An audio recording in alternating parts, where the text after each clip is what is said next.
On va se plonger aujourd'hui dans l'Arabie pré-islamique. D'accord. On va essayer de comprendre le contexte religieux, social et politique de l'époque, juste avant l'arrivée de l'islam.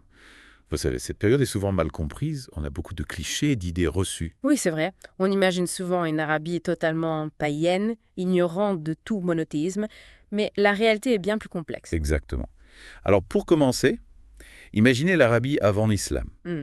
Un monde sans gouvernement central fort où la loyauté tribale est la force dominante. Vous voyez, chaque tribu avec ses propres lois, ses propres dieux, ses propres intérêts. Oui, chaque tribu fonctionnait comme une entité indépendante, avec ses propres chefs, ses propres alliances, ses propres conflits. On a d'ailleurs une citation d'un porte-parole tribal de l'époque qui dit « Je ne tiens qu'à Gazia. S'il s'égare, je m'égare.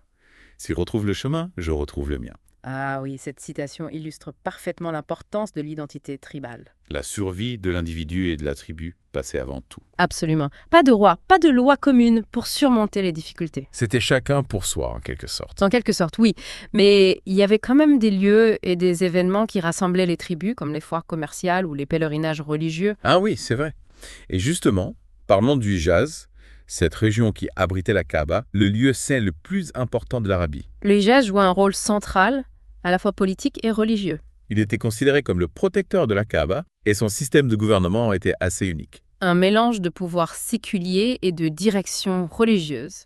On pourrait presque parler d'une sorte de parlement, mais avec des faiblesses, comme l'a montré l'expédition des Abyssiniens. Oui, l'incapacité du Hijaz à repousser les Abyssiniens montre bien les limites de ce système politique. Alors, parlons maintenant de la religion. La plupart des Arabes, à l'origine, suivaient la religion d'Ibrahim et d'Ismaël. C'est exact. Ils adoraient Allah comme le seul Dieu. Ils adhéraient au Tawhid, l'unicité d'Allah, et pratiquaient de nombreux rites d'Ibrahim. Mais au fil du temps, une partie de ces enseignements a été oubliée ou déformée. C'est un phénomène assez courant dans l'histoire des religions. Les croyances et les pratiques évoluent, se mélangent, se transforment. Et c'est là qu'entre en scène un personnage clé à Bouaï, Amr ibn Luhay, le chef de la tribu de Kouza. Un Mélimélourai, ah oui, un personnage fascinant et controversé. Au début, il était connu pour sa piété, mais un voyage en Syrie va tout changer. La Syrie, à l'époque, était un carrefour d'influence religieuse. Exactement. Et là-bas, Amr ibn Luhay observe l'adoration des idoles et il est convaincu que c'est la vérité. Il a peut-être été influencé par la grandeur et le prestige des temples païens. C'est possible. En tout cas, à son retour, il ramène avec lui une idole nommée Oubol. Ou Baal, la principale idole de la Mecque. Il l'installe à l'intérieur même de la Kaaba et appelle les habitants de la Mecque à l'associationnisme, le shirk. C'est-à-dire associer d'autres divinités à Allah. Et l'effet est immédiat. Les Mécois suivent son appel, et rapidement tout le Hijaz fait de même. La Mecque étant le centre religieux de l'Arabie, son influence était considérable. On a ensuite toute une série d'idoles qui apparaissent maintenant, Allah, Al-Uzza. Les trois grandes déesses de l'Arabie pré-islamique. Et puis les idoles se multiplient, chaque tribu, chaque maison finit par avoir la sienne. On raconte même qu'Amr ibn Luhay avait un génie comme conseiller. Ah oui, cette histoire du génie.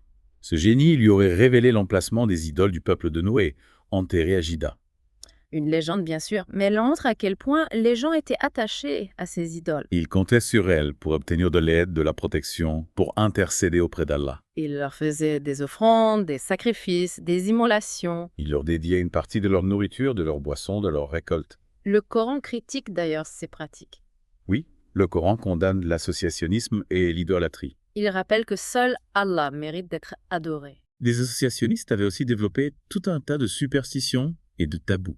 Il tirait des augures de la direction des oiseaux, de rencontres avec certains animaux. Ils avaient des jours, des mois, des animaux, des demeures considérés comme néfastes. Il croyait même que l'âme d'une personne assassinée ne trouvait le repos qu'après une vengeance. Malgré tout, il restait quelques traces de la religion d'Ibrahim. Oui, il vénérait la Kaaba, pratiquait la circumambulation, le pèlerinage, la Umrah. Mais même ces pratiques avaient été déformées, adaptées à leurs croyances. Par exemple, les Quraysh, la tribu dominante de la Mecque, se considéraient comme supérieurs aux autres Arabes. Ils prétendaient être les descendants directs d'Ibrahim et les gardiens du haram. Ils avaient d'ailleurs des règles spéciales pour le pèlerinage, des interdictions, des restrictions. Ils refusaient même d'aller à Arafat ou de quitter cet endroit comme les autres pèlerins, préférant partir de Muzdalifa. Le Coran critique cette pratique, il appelle à l'unité et à l'égalité entre tous les musulmans. Les femmes aussi avaient des pratiques particulières. Pendant la circumambulation, elles ne gardaient qu'un morceau de tissu. Le Coran rappelle l'importance d'une tenue décente dans les lieux de prière. Et les Quraïsh avaient cette coutume de ne pas entrer dans leur maison par les portes après l'ihram, mais par des trous faits à l'arrière. Encore une pratique condamnée par le Coran. En plus de l'associationnisme, d'autres religions étaient présentes en Arabie. Le judaïsme, le christianisme, le mazdéisme et le sabéisme. Un véritable kaléidoscope religieux. Le judaïsme était arrivé suite aux migrations de Palestine, et il avait influencé certaines tribus arabes. Les tribus juives les plus connues étaient Khaybar, Anadir, Mustalik, Qurayza, Kanuka. Le christianisme, lui, avait été introduit au Yémen par l'influence abyssinienne et romaine. On pense notamment à Abraha, qui a essayé de détourner les Arabes de la Kaaba vers une église yéménite. Le mazdéisme était surtout présent chez les Arabes voisins des Perses en Irak et à Bahreïn. Le mazdéisme est une religion dualiste qui oppose le bien et le mal. Quant au sabéisme, il semblerait que ce soit la religion des Chaldéens, le peuple d'Ibrahim. Le sabéisme est une religion assez mystérieuse, on a peu d'informations à son sujet. Bref, on peut dire que la situation religieuse en Arabie avant l'islam était assez chaotique. Un mélange de monothéisme, de polythéisme, de superstition, d'influences étrangères. Les associationnistes s'étaient éloignés des enseignements d'Ibrahim. Les chefs juifs étaient parfois critiqués pour leur arrogance. Les chrétiens avaient développé des croyances jugées hérétiques par certains. Et les adeptes d'autres religions partageaient des caractéristiques similaires avec les associationnistes. C'était une période de déclin et de fragmentation religieuse. Une période qui a préparé le terrain pour l'arrivée de l'islam. Exactement. Alors, pour résumer cette première partie, on a vu qu'avant l'islam, l'Arabie était un monde tribal sans gouvernement central fort. Un monde où la religion jouait un rôle important, mais où les croyances et les pratiques étaient très diverses. On a vu le passage progressif du monothéisme à l'idolâtrie, l'influence des religions étrangères et le développement de nombreuses superstitions et tabous. Tout cela a contribué à créer un contexte religieux complexe et confus. Un contexte qui a eu un impact important sur la société arabe de l'époque. Mais ça, c'est une autre histoire qu'on abordera peut-être dans une prochaine exploration. J'ai hâte d'en savoir plus. Moi aussi.